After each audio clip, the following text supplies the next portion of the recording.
ฟังเด้อลูกเอ้ยหลานเอ้ยย่ายสิเว้าสู่ฟังต่อให้เจ้ามีเงินเป็น10 ล้าน1,000 ล้านก็ช่างดอกเจ้าสิซื้อลมหายใจของพ่อของแม่เฮาน่ะกลับคืนมาบ่ได้เจ้าสิมีเงินหลายส่ำใดก็ช่าง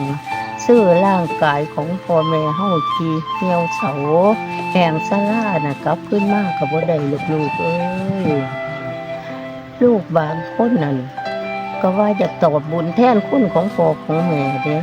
แต่ว่าบ่รู้ว่าสิตอบมื้อใดวันใดบางคนก็บอกว่าประสบความสำเร็จในการงานซะก่อนลูกบางคนนั่นก็ว่าให้เรียนจบก่อนจังสิหาเงินมาเลี้ยงพ่อแม่โอ้ยลูกเอ้ยอย่าบอกทุกคนด้วยว่านั่นความตายนี่แขนคอทุกบาทย่างได้ลูกคำ ตื่นมื้อเช้าเห็นหน้าจังว่าหยังตัวการกตัญญูหรือการตอบบุญแทนคุณของพ่อแม่นี่ทำแม่ใดก็ได้บ่ต้องรอเวลาดอกลูกเอ้ยเฮ็ดทุกมื้อทุกวันก็ได้จำไว้เด้อลูก